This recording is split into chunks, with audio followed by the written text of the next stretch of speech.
ये है USS thresher, America की कुछ सबसे एडवांस सबमरीन्स में से एक, जो 10 अप्रैल 1963 को अटलांटिक महासागर में एक रीसेंट मेंटेनेंस के बाद एक इंपॉर्टेंट टेस्ट के लिए निकली थी। इस मिशन में इस सबमरीन में 121 लोग थे।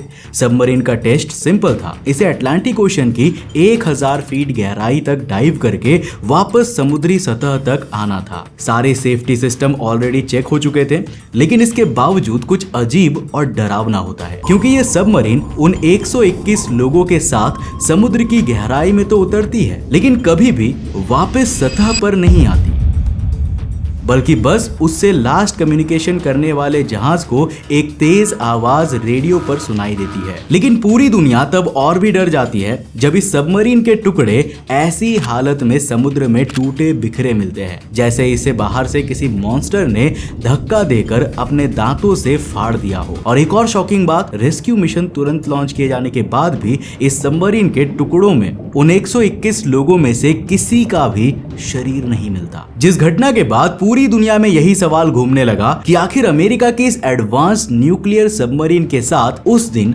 समुद्र में क्या हुआ था। आखिर इतनी मजबूत सबमरीन अचानक समुद्र में टुकड़ों में कैसे बिखर गई, और सबसे इंपॉर्टेंट सवाल, इसमें मौजूद लोग अचानक कहां गायब हो गए। क्या इस सबमरीन पर किसी मिस्टीरियस समुद्री जीव ने हमला किया था? वेल हेलो गाइस, मैं हूं कौशिक और चलिए शुरू करते हैं एक और नए एपिसोड को। दोस्तों, वीडियो में आगे बढ़ने से पहले जिस तरह आप मेरे साथ YouTube पे कनेक्टेड हो, मैं चाहूंगा कि आप उसी तरह मेरे साथ Instagram पे भी जुड़ जाओ। ये है मेरे Instagram का user handle, link description box में है, जाके फॉलो कर लेना। तो साल 1960, दुनिया की नजरें उस दिन समुद्र की सबसे गहरी जगह पर थी, मैरियाना ट्रेंच, क्योंकि एक छोटी सी सफेद पनडुब्बी त्रिएस्ता धीरे धीरे अंधेरे में मरियाना ट्रेंच के अंदर उतर रही थी, जिसके अंदर बैठे दो इंसान इतिहास लिखने जा रहे थे। जैसे जैसे वो नीचे जा रहे थे, खिड़की के पार रोशनी गायब हो रही थी और सिर्फ एक ही आवाज सुनाई दे रही थी, क्लिक क्लिक दबाव की। हर मीटर के साथ पानी का भार बढ़ रहा था और इस छोटी सी पनडुब्बी में बैठे दोनों लोग, जैकस और डॉन वॉल्श, को लग रहा था कि किसी भी पल वो मरने वाले हैं, क्योंकि समुद्र के इस हिस्से में पानी का प्रेशर नॉर्मल से 1000 गुना ज्यादा था, जिस कंडीशन में कोई भी नॉर्मल सबमरीन कुछ ही सेकंड्स में इम्प्लोड होके बिखर जाएगी, और हाँ, उसमें मौजूद इंसान भी। पर किस्मत और मोस्ट इंपॉर्टेंटली टेक्नोलॉजी और सही प्लानिंग के कारण जैकस और डॉन वॉल्श के साथ ऐसा कुछ नहीं हुआ, और वो लिटरली इंसानी इतिहास में पहले इंसान बने जो मैरियाना ट्रेंच के सबसे डीपेस्ट पॉइंट तक गए थे। पर हर किसी के साथ किस्मत नहीं होती, और साल 1963 में यूएसएस थ्रेशर को भी कुछ ऐसे ही बुरी किस्मत का सामना करना था। तो ये कहानी शुरू होती है जुलाई 1962 से, जब अमेरिका की सबसे एडवांस न्यूक्लियर सबमरीन्स में से एक यूएसएस थ्रेशर को पोर्ट्समाउथ नेवल शिपयार्ड में मेंटेनेंस वर्क के लिए भेजा जाता है, जो काम कई महीनों तक चला और फाइनली ये अप्रैल 1963 में पूरी तरह रिपेयर और मेंटेनेंस के बाद समुद्र में उतरने के लिए तैयार थी। लेकिन नेवी के कुछ प्रोटोकॉल्स होते हैं कि अगर कोई इंपॉर्टेंट सबमरीन मेंटेनेंस या रिपेयर के लिए जाए तो उसे वापस सर्विस कंटिन्यू करने से पहले उसके सारे कंपोनेंट्स और फंक्शंस को दोबारा टेस्ट किया जाता है। इस सबमरीन के साथ भी वही सब प्रोसेस होना था। ये सब चीजें कई दिनों तक चली। सबमरीन सारे इलेक्ट्रिकल टेस्ट में पास हो चुका था,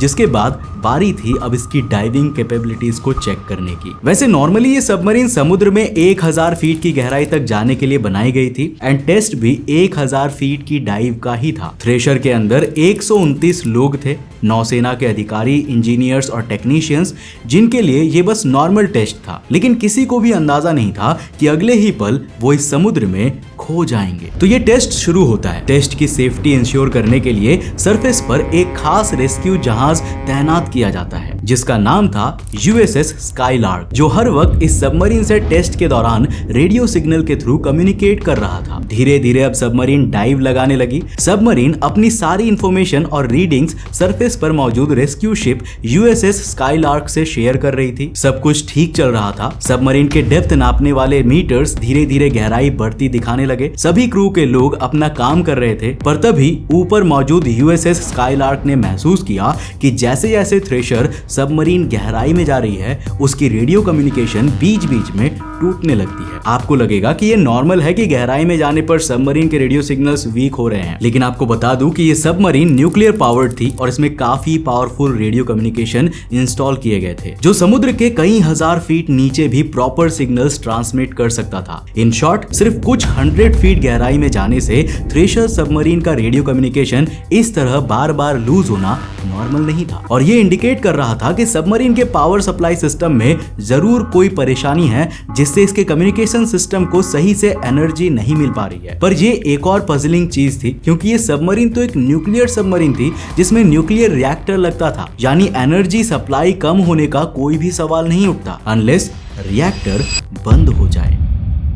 और सबसे खतरनाक बात, सबमरीन का न्यूक्लियर रिएक्टर भी बंद नहीं हो सकता एक ही कंडीशन के अलावा, जब उसमें पानी ना चला जाए। यूएसएस स्काईलार्क यानी रेस्क्यू जहाज का क्रू अब डर रहा था कि कहीं यही रीजन तो नहीं है। लेकिन फिर दोबारा कुछ अजीब होता है क्योंकि सबमरीन से एक मैसेज दोबारा आता है और मैसेज सुनते ही सरफेस पर मौजूद स्काईलार्क जहाज के लोग कंफर्म हो चुके थे कि सबमरीन के साथ कुछ बुरा हो रहा है, क्योंकि इस मैसेज में कैप्टन कह रहे थे कि उन्होंने सबमरीन के कंपोनेंट्स में कुछ अजीब देखा है और अब वो ऊपर आने के लिए अपने हाश को खाली कर रहे हैं। और इसके बाद अचानक कम्युनिकेशन दोबारा टूट जाता है। काफी देर तक यूएसएस स्काईलार्क कोशिश करता है कि सबमरीन से दोबारा संपर्क किया जा सके, लेकिन जब उन्हें लगता है कि अब संपर्क नहीं हो पाएगा तब एक लास्ट मैसेज उन्हें रिसीव होता है और वो मैसेज केवल 2 आवाजों का था। पहली में सबमरीन के कैप्टन कह रहे थे 900 और दूसरी आवाज में सुनाई देता है सिर्फ एक धमाका। इसके बाद ये सबमरीन और इसमें मौजूद सभी क्रू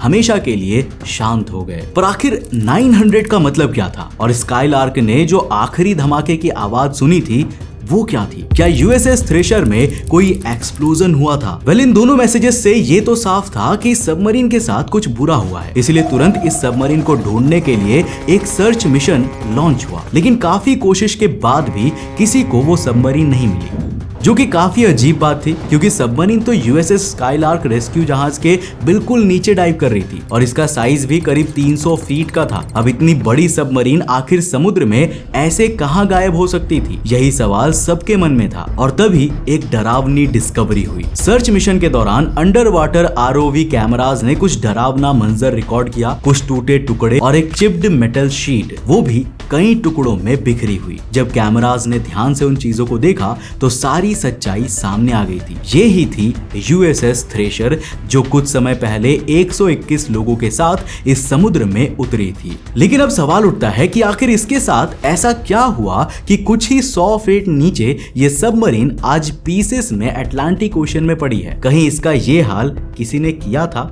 और इसमें मौजूद क्रू कहां गया? आरओवी से पूरे इलाके को अच्छे से खंगाला गया पर वहां कोई भी क्रू या उनका शरीर नहीं मिला। कुछ फ्रैगमेंट्स यानी शरीर के टुकड़े जरूर दिखे जो कह रहे थे कि सबमरीन के साथ जरूर कुछ डरावना हुआ है, लेकिन आखिर क्या? तो यहाँ पर पहली थियरी निकली कि शायद इसके न्यूक्लियर रिएक्टर में कोई एक्सप्लोजन हुआ होगा, पर कुछ ही देर में ये थियरी गलत साबित हो गई क्योंकि समुद्री सतह पर इस सबमरीन के मलबे में न्यूक्लियर रिएक्टर बिल्कुल सही सलामत पड़ा मिला, वो भी पूरा सील्ड, बिना रेडिएशन ट्रेस के। यानी कुछ तो अजीब था जिसने सबमरीन और इसके क्रू को पलक झपकते ही मार दिया। पर आखिर वो चीज था क्या? वेल, समुद्र जितना दूर से देखने में सुंदर लगता है उसकी गहराई उतनी ही जानलेवा होती है, क्योंकि समुद्र में जैसे जैसे गहराई बढ़ती है हर 10 मीटर पर दबाव कई गुना बढ़ता जाता है। जहां सतह पर हम एक वायुमंडलीय दबाव महसूस करते हैं क्योंकि क्रूजिंग डेप्थ को पार करने के बाद आप जितना समुद्र में और नीचे जाते हैं उतना ही आप मौत के और करीब आ रहे होते हैं। वहीं 1000 फीट नीचे ये दबाव सैकड़ों टन हो जाता है। इसका मतलब है कि गहराई में मौजूद हर एक चीज की सतह के स्क्वायर इंच पर पानी का दबाव इतना ज्यादा होता है जितना एक पहाड़ के नीचे दबने पर महसूस होती है। यही वो जगह थी जहां थ्रेशर को अपनी ताकत साबित करनी थी। और अब हम दोबारा पहुंचे हैं उस मोमेंट पर जब सबमरीन का संपर्क ऊपर मौजूद रेस्क्यू जहाज से टूटा था। तो अब हम उस थ्रेशर सबमरीन के अंदर है। कंट्रोल रूम के अंदर हवा में हल्का कंपन है। पनडुब्बी की दीवारों से आती गूंज बढ़ते दबाव की कहानी सुना रही है। हल सेंसर्स के नंबर लगातार बढ़ रहे हैं। 800 फीट, 1000 फीट, 1200 फीट, बाहर का तापमान गहराई बढ़ने के साथ साथ कम हो रहा है और पानी की डेंसिटी बढ़कर इतनी ज्यादा हो चुकी है कि हर छोटे झटके का असर पूरे जहाज में फैल रहा है और तभी एक तेज आवाज पूरी सबमरीन में गूंज जाती है। ये आवाज आई थी इंजन रूम से। इससे पहले आप समझ पाओ कि क्या हुआ और यह आवाज क्यों हुई, तभी सबमरीन के अंदर का पावर जनरेशन सिस्टम यानी न्यूक्लियर रिएक्टर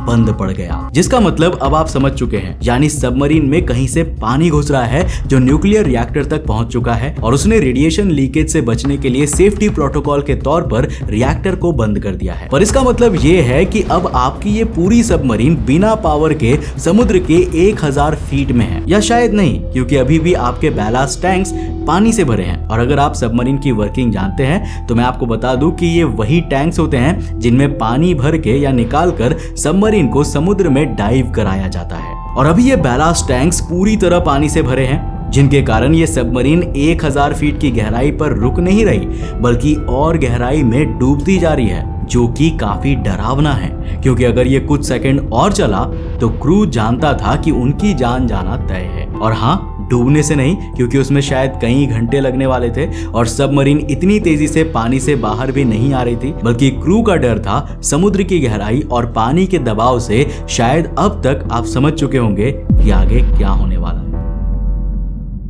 इसलिए क्रू ने वो सब कोशिश की जिससे सबमरीन समुद्र की और गहराई में ना जाए। तो इस सबमरीन को समुद्र में मैक्सिमम 1000 फीट की गहराई तक जाने के लिए ही डिजाइन किया गया था। इसलिए उस रेड लाइन को पार करते ही कैप्टन ने सबमरीन और क्रू की जान बचाने के लिए सबमरीन के बैलास्ट टैंक्स को खाली करने की कमांड क्रू को दी, पर बिना न्यूक्लियर रिएक्टर के एनर्जी के, वो भी इतने गहराई और प्रेशर में ये करना काफी मुश्किल था। लेकिन ऐसी ही कंडीशन के लिए सबमरीन में कुछ खास पंप्स लगाए जाते हैं जो पानी को बाहर निकाल सकते थे। पर शायद उस दिन उस थ्रेशर में मौजूद क्रू की किस्मत खराब थी, क्योंकि जब उन्होंने ऐसा करने की कोशिश की तभी उन्हें समझ में आया कि रिएक्टर बंद होने के कारण सबमरीन का हीटिंग सिस्टम भी बंद हो गया था, जिसके कारण बैलास्ट टैंक्स में मौजूद हवा और पानी पूरी तरह जाम हो गए थे और बर्फ की परत ने बैलास्ट टैंक से पानी बाहर जाने का रास्ता ब्लॉक कर दिया। And this is the moment जब कैप्टन एंड क्रू को रियलाइज हो चुका था कि अब कोई रास्ता है ही नहीं उनकी जान बचाने का। और अगले ही मोमेंट सबमरीन ने जब 2000 फीट की क्रूजिंग डेप्थ को क्रॉस किया, लिटरली सेकंड के 10वें हिस्से में पूरी सबमरीन इम्प्लोड हो गई। दोबारा बता दूं, इम्प्लोड, एक्सप्लोड नहीं। यानी यहाँ ये सबमरीन पानी के दबाव से क्रश होकर टुकड़ों में टूटकर बिखर चुकी थी और उसमें मौजूद क्रू का भी वही हाल हुआ। उनकी बॉडीज भी जब इस डेप्थ पर पानी के इस दबाव के कांटेक्ट में आई होंगी, वो भी तुरंत इम्प्लोड होकर पानी में घुल गए होंगे, जो एक्सप्लेन करता है कि क्यों बाद में सबमरीन के किसी भी क्रू की बॉडी नहीं मिली, क्योंकि अब वो बची ही नहीं थी। और इसी इम्प्लोजन का साउंड उस समय सरफेस पर मौजूद उस स्काईलार्क ने रेडियो पर सुना था। अब आपके मन में सवाल आ रहा होगा कि आखिर हमें कैसे पता कि यूएसएस थ्रेशर इम्प्लोड हुई थी, और अगर इम्प्लोड हुई भी थी तो वो क्या कारण था जिसके कारण सबमरीन में फर्स्ट प्लेस में पानी भरना शुरू हुआ और उसका रिएक्टर बंद हुआ। वेल, इसका जवाब हमें मिला थ्रेशर के समुद्र के 8000 फीट नीचे तल पर पड़े इन टुकड़ों से। वॉशिंगटन डीसी की सर्द सुबह थी, आसमान बादलों से घिरा था और बारिश की हल्की बूंदें पेंटागन की खिड़कियों पर टकरा रही थी। भीतर नेवी के कमरों में भारी खामोशी छाई थी। फाइल्स के ढेर पर लाल मोहरें लगी हुई थी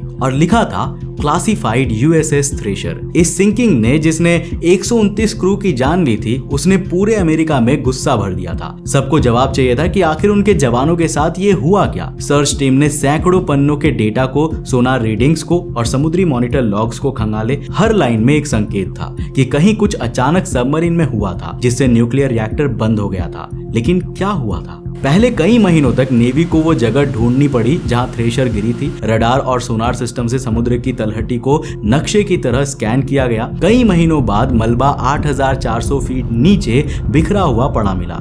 लंबी धातु की चादरें मुड़ी हुई थी। नेवी के विशेषज्ञों ने थ्रेशर के मलबे से नमूने इकट्ठे किए। रिपोर्ट्स में दिखा कि कई पाइप कनेक्शंस में सिल्वर ब्रेज वेल्डिंग थी जो पानी के दबाव को झेलने लायक नहीं होती। जिसके बाद साल 1963 में अमेरिकन नेवी के इंजीनियर्स ने माना कि जब इस सबमरीन को मेंटेनेंस के लिए भेजा गया था तब इसके कई इंपॉर्टेंट कंपोनेंट को सिल्वर ब्रेज वेल्डिंग से सील किया गया था, जो एक गलती थी, जिसके बाद एक्सप्लेन दिया गया कि शायद जब थ्रेशर 1000 फीट की गहराई पर थी तब रिएक्टर कंपार्टमेंट की यही सिल्वर ब्रेज वेल्डिंग फेल हुई होगी, जिससे अचानक पानी के दबाव ने सबमरीन में रिएक्टर के पास एक बड़ी दरार बना दी और पानी तेजी से रिएक्टर में एंटर कर गया, जो इतना तेज हुआ कि सबमरीन के सिस्टम को कुछ भी समझ में नहीं आया। और उन्होंने न्यूक्लियर सबमरीन्स की सिंकिंग के दौरान न्यूक्लियर वेस्ट के समुद्र में फैलने से बचाने के लिए तुरंत रिएक्टर बंद कर देने वाली कमांड अप्लाई कर दी, जिससे रिएक्टर तुरंत बंद हो गया और सबमरीन का पूरा एनर्जी जनरेशन सिस्टम बंद हो गया, जिससे इनएविटेबली सबमरीन डूबती चली गई और बैलास्ट टैंक्स में बर्फ जमने के कारण क्रू चाहकर भी सबमरीन को सतह तक नहीं ला सका और फाइनली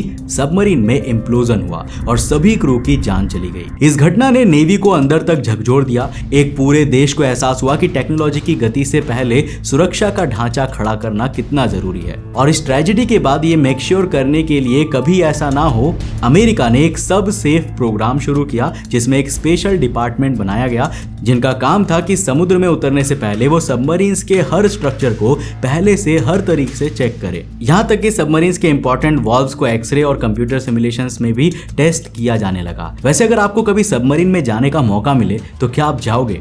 मेरा जवाब तो ना है, खासकर जब से मैं ये स्टोरीज पढ़ने लगा हूँ। बट मैं जानना चाहूंगा कि आप इसके बारे में क्या सोचते हो, मुझे नीचे कमेंट सेक्शन में लिखकर जरूर बताना। अगर वीडियो पसंद आया तो इस वीडियो को लाइक करने के साथ साथ मेरे दोस्तों के साथ जरूर शेयर करना। अगर आप नए हो चैनल पे तो चैनल को सब्सक्राइब करने के साथ साथ नोटिफिकेशन बेल ऑन कर देना। और अगर आपको ये वीडियो पसंद आए ना तो मैं आपको रिकमेंड करूंगा कि आप अगली वीडियो इसे जाकर जरूर देखना, जिसमें हमने बात किया है एक ऐसे इंसान के बारे में जो इसी तरह से एक डूबते हुए जहाज में फंस जाता है, लेकिन किस्मत से, जी हाँ दोस्तों, किस्मत से वो इतनी गहराई में भी उस डूबते हुए जहाज के अंदर एक एयर पॉकेट में बचा रहता है जिंदा। लेकिन क्या वो सतह तक जिंदा वापस लौट पाता है? जानने के लिए इस वीडियो को जाकर देखना, बहुत इंटरेस्टिंग है। मैं मिलता हूं आपको नेक्स्ट एपिसोड के साथ, तब तक के लिए बाय, जय हिंद।